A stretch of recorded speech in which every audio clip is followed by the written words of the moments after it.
Hi friends, welcome to Meena Samayal. இன்னைக்கு நாம பார்க்க போறது ஒரு seasonal refreshing drink mango milk shake. Mango அப்படிங்கிறது வந்து இந்த சம்மர்ல ரொம்ப ஃப்ரீக்வெண்டா நம்மளுக்கு கிடைச்சாலுமே இந்த மில்க் ஷேக் வந்து ரசாலு பழத்துல இருந்து தான் நான் செஞ்சிருக்கேனுங்க. ரசாலு அப்படிங்கிறது வந்து நம்ம தமிழ்நாட்டுடைய பழம் கிடையாது, ஆந்திரால தான் பெரும்பாலும் இது கிடைக்கும். ஆந்திரால கூட சின்ன ரசாலு, பெரிய ரசாலு அப்படின்ட்டு இதுலேயும் நிறைய கேட்டகரிஸ் இருக்கு. நம்ம ஊர்ல வந்து சில பெரிய டிபார்ட்மெண்டல் ஸ்டோர்ஸ்லயோ இல்ல பெரிய பழக்கடையிலையோ மட்டும்தான் கிடைக்கும். எனக்கு இந்த பழம் எப்படி கிடைச்சது அப்படின்னு பார்த்தீங்கன்னா, எங்க பெரிய மாமியார் வீட்டில் மரம் இருக்குதுங்க. எவ்ரி இயர் வந்து இந்த சீசன்ல அவங்க கொண்டு வந்து கொடுப்பாங்க. இந்த லாக்டவுன் ஸ்ட்ரிக்டா இருக்கும் போது கூட எப்படியோ அவங்க எஃபர்ட் எடுத்துட்டு கொண்டு வந்து வீட்டுக்குள்ள வரல, வாசல்ல கொடுத்துட்டு போயிட்டாங்க. அவங்க கொண்டு வந்து கொடுக்கும்போது நல்ல பச்சையா ஹார்டா இருந்தது. அதை வந்து எப்படி பழுக்க வச்சேன், எப்படி வந்து அதுல இருந்து சாறு எடுத்தேன், எப்படி யூஸ் பண்ணிட்டு அதுக்கப்புறமா மீதமா இருக்கிறது வந்து எப்படி நான் ஃப்ரீசர்ல ஸ்டோர் பண்ணி வச்சுக்கிட்டேன் அப்படிங்கிற முழு டீட்டெயில் வந்து இந்த வீடியோல நான் காட்டியிருக்கேன். ஸோ இந்த டஃப்பான பீரியட்ல அவங்க வீடு தேடி வந்து கொண்டு வந்து கொடுத்துட்டு போனதுக்கு தேங்க்யூ ஸோ மச் சுஜாதாக்கா. இதில் ஒரு துளி கூட நான் வேஸ்ட் பண்ணாமல் முழுசாக யூஸ் பண்ணியிருக்கேன். Thank you once again. ஸோ இந்த சுவையான மேங்கோ மில்க் ஷேக் அதுவும் ரசாலு பழத்தில் எப்படி செய்கிறது அப்படிங்கிறத பார்ப்போம். ஸோ மாம்பழத்தில் வந்து நீங்கள் ஏகப்பட்ட வெரைட்டிஸ் நீங்கள் பார்த்துருப்பீங்க. இப்போ இருக்கிற மாம்பழத்தில் பேர் வந்து ரசாலு அப்படின்ட்டு பேர். இந்த ரசாலுடைய ஒரிஜின் இடம் அப்படின்னு பார்த்தீங்கன்னா ஆந்திரா தான். ஆந்திராவில் கூட வந்து ரெண்டு டைப்ஸ் ஆஃப் ரசாலு இருக்குது. ஒன்று வந்து சின்ன ரசாலு அப்படின்னு சொல்லுவாங்க, இது வந்து பெரிய ரசாலு.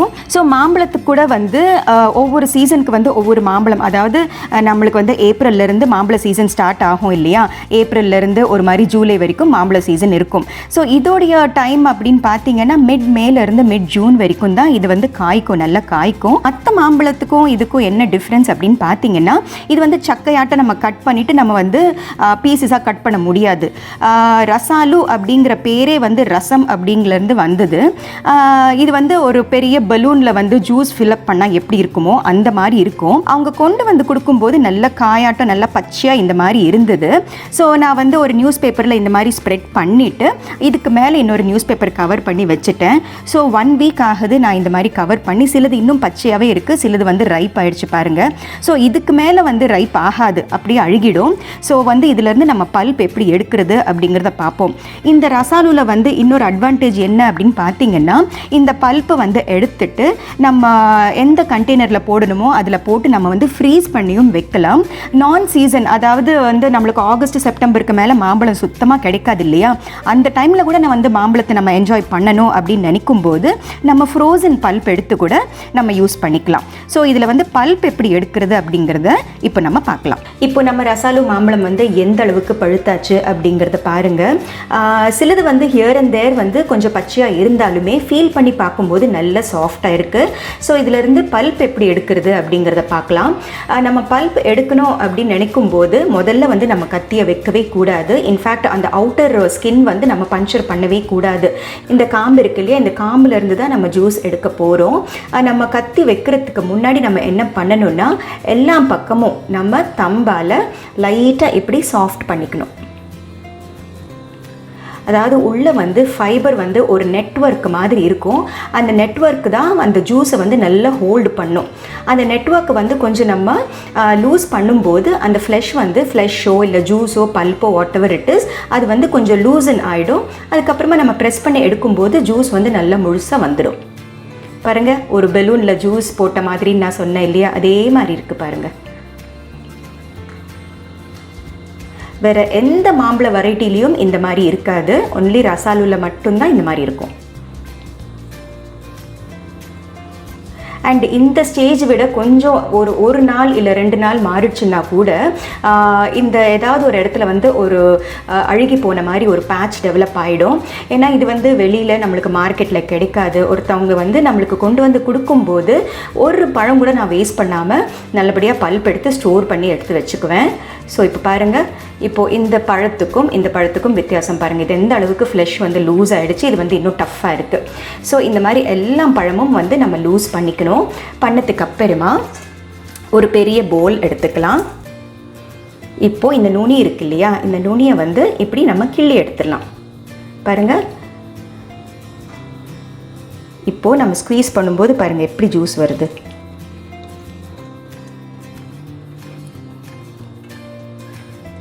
அப்படியே அந்த கொட்டையோடு ஸ்லோவாக வெளியில் வந்துடும். See, and இது வந்து நல்லா இப்படி பிழிஞ்சு எடுத்துடலாம். இப்போ பாருங்கள், இட்ஸ் ஒன்லி த ஸ்கின். இந்த ஸ்கின்குள்ளே கூட நீங்கள் பார்த்தீங்கன்னா ஒன்றுமே இல்லை பாருங்கள், ஃபுல்லாக ஃபைபர் தான். ஸோ இது கூட நல்லபடியாக நம்ம ஸ்வீஸ் பண்ணிடலாம். இந்த ஃபைபர் தெரியுதுங்களா உங்களுக்கு? இதுதான் ரசாலூவில் இருக்கிற ஸ்பெஷாலிட்டி. கத்தி வச்சா கட் பண்ணவே முடியாது. இது வந்து ஃப்ரெஷ்ஷாக எந்த அளவுக்கு கன்சியூம் பண்ண முடியுமோ அந்த அளவுக்கு கன்சியூம் பண்ணிடலாம். மில்க் ஷேக் பண்ணலாம், ஸ்மூதி பண்ணலாம், லஸ்ஸி பண்ணலாம், ஆம்ரஸ் பண்ணலாம். இன்னும் ஏகப்பட்ட டெலிகசிஸ் இருக்கே, நிறைய ஸ்வீட்ஸ் இருக்குது. நம்ம மீனா சமையல்லையே மாம்பழ பர்ஃபி நான் வந்து செஞ்சு காட்டியிருக்கேன். அந்த மாதிரி நிறைய ஸ்வீட்ஸ் பண்ணலாம். எக்ஸஸாக இருக்கிற பல்ப்பு நம்ம என்ன பண்ணலான்னா, ஒரு பாக்ஸில் வந்து நம்ம ஸ்டோர் பண்ணி வச்சுக்கும் போது சீசன் இல்லாத டைமில் வந்து அந்த பல்ப்பை எடுத்து நம்ம வந்து யூஸ் பண்ணிக்கலாம். ஸோ பாருங்கள் எந்த அளவுக்கு நம்ம வந்து பல்ப்பை ரிமூவ் பண்ணியாச்சு. இன்ஃபேக்ட் பல்ப்புன்னு கூட சொல்ல முடியாது, ஜூஸ்ன்னு தான் சொல்ல முடியும். ஸோ இதே மாதிரி நம்ம எல்லா பழத்துலேருந்தும் ஜூஸ் எடுத்துடலாம். ஸோ பாருங்கள், எல்லா மாம்பழத்துலேயும் நான் வந்து பல்ப் எடுத்தாச்சு. 10 பழம் வந்து இந்த போல் பத்தாததுக்கு நான் வந்து இந்த போலும் எடுத்திருக்கேன். ஸோ 10 பழத்துலேருந்து இவ்வளோ ஜூஸ் கிடச்சிருக்கு. பழம் வந்து ரொம்ப பெருசாக இருக்கிறதுனால தான் இவ்வளோ குவான்டிட்டி கிடச்சிருக்கு. ஸோ நம்ம ஜூஸ் எடுக்கும்போது கொஞ்சம் நம்ம ஃபோர்ஸ் யூஸ் பண்ணால் கூட கொஞ்சம் ஃபைபர் வந்து எஸ்கேப் ஆகிட்டு நம்ம ஜூஸில் விழுந்துடும். ஸோ அந்த காரணத்துக்காக நம்ம ஃபில்டர் பண்ணி அதுக்கப்புறமா ஸ்டோர் பண்ணி வச்சுக்கிட்டோம்னா யூஸ் பண்ணும்போது ரொம்ப ரொம்ப சௌரியமாக இருக்கும்.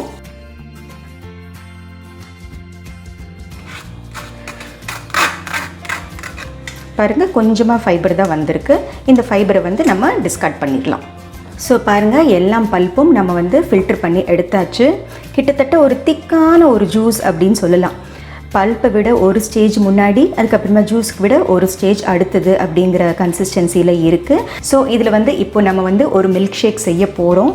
மில்க் ஷேக்கு தேவையானது வந்து நம்ம இந்த கண்டெய்னருக்கு முதல்ல எடுத்து வச்சுக்கலாம். ஒரு 4லேருந்து 5 பேருக்கு தேவையான அளவு ஜூஸ் எடுத்துக்கிறேன் நான். ஸோ மில்க் ஷேக்குக்கு தேவையான குவான்டிட்டி இதையும் தாண்டி இந்த அளவுக்கு நம்மளுக்கு ஜூஸ் இருக்குது.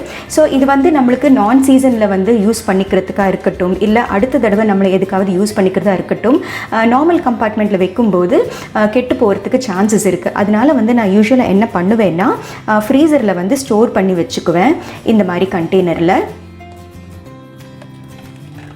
இந்த அளவுக்கு கண்டெய்னர் வச்சுக்கிற அளவுக்கு ஃப்ரிட்ஜ் கெப்பாசிட்டி இல்லை அப்படிங்கும்போது நீங்கள் வந்து ஒரு ஜிப்லாக் கவரில் கூட ஸ்டோர் பண்ணிக்கலாம்.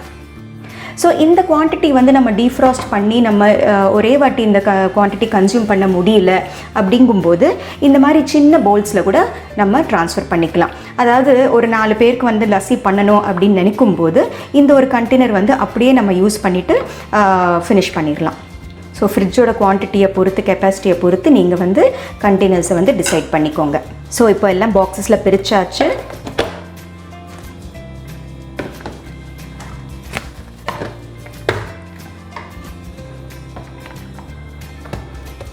இந்த 3 பாக்ஸஸுமே நான் வந்து ஃப்ரீஸ் பண்ண போகிறேன். இதில் வந்து மேங்கோ மில்க் ஷேக் எப்படி செய்கிறது அப்படிங்கிறத பார்ப்போம். ஸோ மேங்கோ மில்க் ஷேக் செய்ய தேவையான பொருட்கள், மேங்கோ ஜூஸ் வந்து நம்ம செப்பரேட்டாக எடுத்து வச்சுருந்தோம் இல்லையா, இது வந்து அப்ராக்சிமேட்லி ஒரு 1.5 கப் இருக்குது. இதுக்கு தேவையான சர்க்கரை வந்து ஒரு 1/2லேருந்து 3/4 கப் அளவு. இதோடைய ஸ்வீட்னஸை பொறுத்து நீங்கள் ஏற்றுக்கவும் குறைச்சிக்கவும் செய்யலாம். ஒரு 1/2 லிட்டர் ஆஃப் மில்க், இல்லை தேவைப்பட்டால் இன்னும் கூட கொஞ்சம் எடுத்து வச்சுக்கோங்க. அண்ட் முந்திரி, பாதாம் அண்ட் பிஸ்தாஷியோ பருப்பு வந்து ஃபைனாக சாப் பண்ணி எடுத்து வச்சுருக்கேன், தலா ஒரு டேபிள் ஸ்பூன். அண்ட் இந்த பால் பேக்கெட் வந்து நான் அப்படியே ஃப்ரீசரில் வந்து ராக் ஹார்டை வந்து ஃப்ரீஸ் பண்ணி வச்சுட்டேன் பாருங்கள். ஸோ இது வந்து நம்ம கொஞ்சம் க்ரஷ் பண்ணிக்கிட்டு அதுக்கப்புறமா வந்து நம்ம மில்க் ஷேக் செய்யலாம். ஜென்ரலாக மில்க் ஷேக் செய்யும்போது நம்ம ஐஸ்கிரீம் சேர்த்து அதுக்கப்புறமா செய்யும்போது டெக்ஸ்டர் வந்து ரொம்ப நல்லா இருக்கும். ஆனால் அது வந்து கேலரியும் ரொம்ப அதிகம். அந்த கேலரியை குறைக்கிறதுக்காக நான் வந்து மில்க்கை வந்து ஃப்ரீஸ் பண்ணிவிட்டு அதை க்ரஷ் பண்ணி சேரும்போது நம்மளுக்கு வந்து ரெண்டுமே நம்மளுக்கு ஃபுல்ஃபில் ஆகிடும். ஸோ இப்போ எப்படி இது க்ரஷ் பண்ணுறது அப்படிங்கிறத பார்ப்போம். ஸோ இந்த மாதிரி ஃப்ளோரில் வந்து ஒரு கிளாத் ஏதாவது வச்சுக்கோங்க பேடிங்காக. ஸோ இந்த மில்க் பேக்கெட்டை இப்படி ப்ளேஸ் பண்ணிவிட்டு நம்ம பூண்டெல்லாம் இடிப்போம் இல்லையா, அந்த கல்லால் லைட்டாக இப்படி க்ரஷ் பண்ணிக்கலாம். ரொம்ப ஃபோர்ஸ் யூஸ் பண்ணி இடிக்கக்கூடாது, அப்புறமா கவர் வந்து பிரேக் ஆகிடும். கவர் பிரேக் ஆகாத அளவுக்கு நம்ம வந்து மைல்டாக இடிச்சுக்கணும்.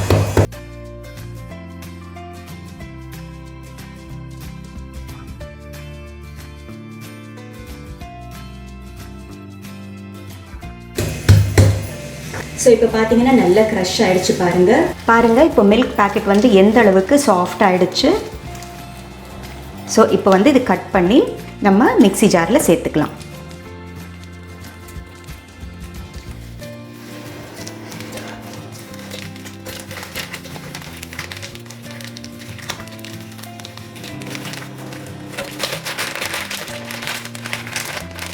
பாருங்கள் எந்த அளவுக்கு க்ரஷ்ட் எஃபெக்ட் இருக்குது. ஸோ இதோட நம்ம மேங்கோ பல்ப்பை சேர்த்துக்கலாம். தேவையான அளவு சர்க்கரை. இது வந்து மிக்சியில் நல்லா பிளெண்ட் பண்ணிவிட்டு வந்துடலாம். இப்போ மிக்சியில் பிளெண்ட் பண்ணி முடிச்சாச்சு. எப்படி இருக்குது அப்படிங்கிறத பார்ப்போம். டெக்ஸ்டர் பாருங்கள் எவ்வளோ நல்லா இருக்குது. நம்ம உண்மையாகவே ஐஸ்கிரீம் சேர்த்து செஞ்சால் எந்த அளவுக்கு திக்காக இருக்குமோ அந்த அளவுக்கு நல்ல பல்ப்பியாக இருக்குது பாருங்கள். பொடியாக நறுக்கிய முந்திரி கொஞ்சம் மேலே கார்னிஷிங்க்கு எடுத்து வச்சுக்கலாம். கொஞ்சம் பாதாம் பருப்பு அண்ட் கொஞ்சம் பிஸ்தாஷியோ பருப்பு. இது வந்து நல்லா ஸ்டியர் பண்ணி விட்டுக்கலாம். இது வந்து மாம்பழம் வந்து மிக்சியில் போடும்போதே வந்து நம்ம நட்ஸு சேர்த்துட்டோம்னா அந்த க்ரன்ச் அப்படிங்கிறது வந்து போயிடும். அதாவது நட்ஸ் வந்து அரைப்படக்கூடாது. நட்ஸ் வந்து அரைப்படாமல் இருக்கும்போது தான் நம்ம ஒவ்வொரு தடவை குடிக்கும்போது அந்த நட் ஃபீல் வந்து நம்மளுக்கு கிடைக்கும். ரொம்ப ரொம்ப டேஸ்டியாக இருக்கும். So our mango milk shake is ready. இப்போ வந்து நம்ம கிளாஸஸ்க்கு ட்ரான்ஸ்ஃபர் பண்ணிக்கலாம்.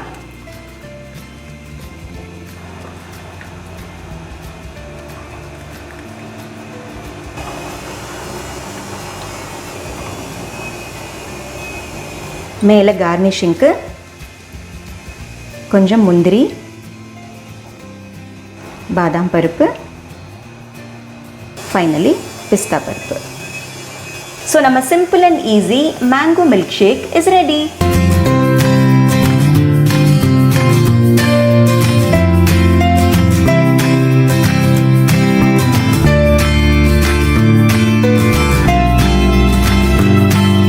சுவையான seasonal recipe mango milk shake எப்படி செய்கிறது அப்படிங்கிறத பார்த்தீங்க இல்லையா. நான் வந்து என்கிட்ட ரசாலு பழம் இருந்ததுனால அதில் செஞ்சேனுங்க. நீங்கள் பங்கினி பள்ளி இல்லை எது கிடைச்சாலுமே அதில் வந்து செஞ்சுக்கலாம். ஆனால் சுகர் லெவல்ஸ் மட்டும் நீங்கள் பார்த்து செக் பண்ணிக்கோங்க. ஸோ கண்டிப்பாக இந்த ரெசிபியை நீங்களும் ட்ரை பண்ணி பாருங்கள். ஸோ மீனா சமையலை பாருங்கள். லைக், ஷேர், சப்ஸ்கிரைப் பண்ணுங்கள். பை.